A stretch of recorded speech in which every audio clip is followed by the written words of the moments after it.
99% of people are not willing to do what it takes to make their dreams come true. The Marines have a saying, everybody wants to go to heaven, but nobody wants to die. The center of bringing any dream into fruition is self-discipline.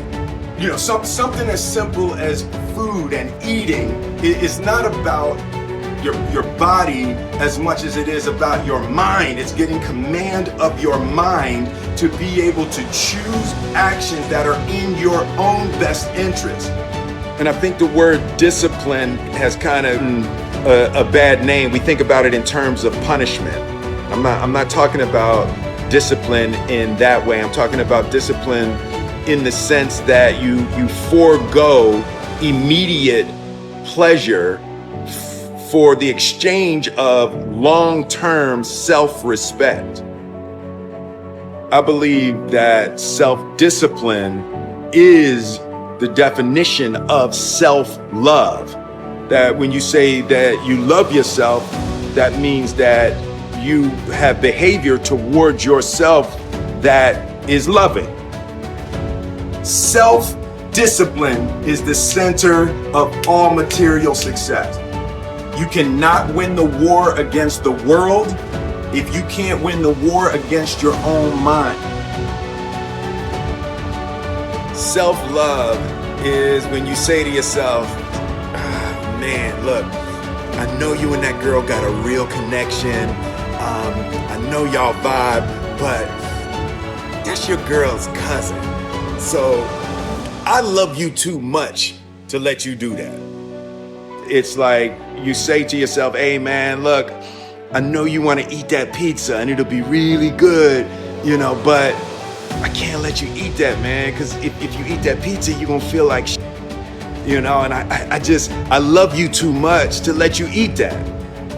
Self-love is, hey, look, I know you got a test on Monday, you know, and I know you really want to go out with your friends. It's Saturday night, you want to go out, but if you fail that test, you're not going to feel good about yourself.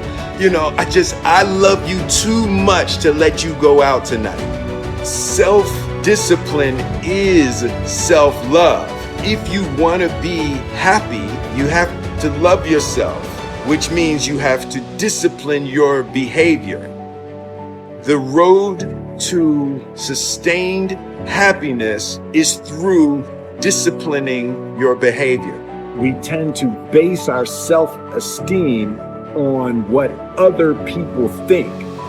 And that's not really self-esteem. Self-esteem is supposed to be how we feel about ourselves. And I was just saying how dangerous it is to allow other people to determine how you're going to feel about you.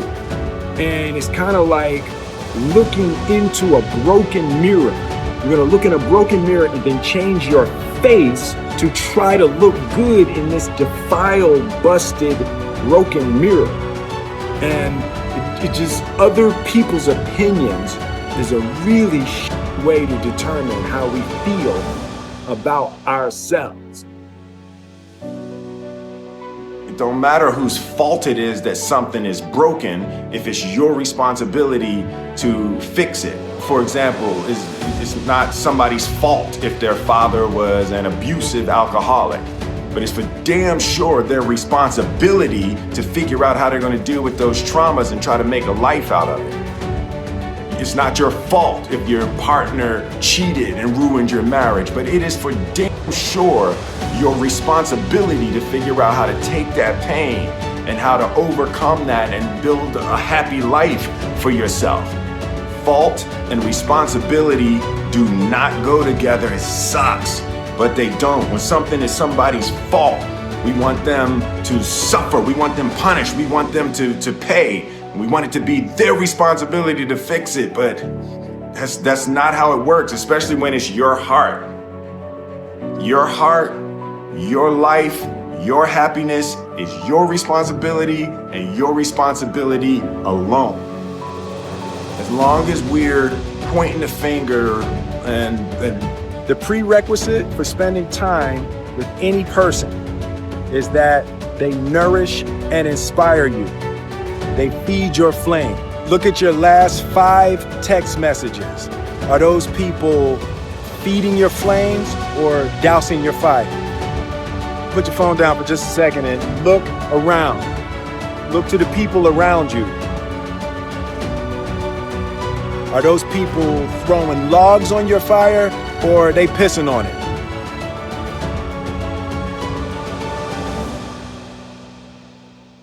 The definition of who I am is very clear to me, and it also redefines who I want to be.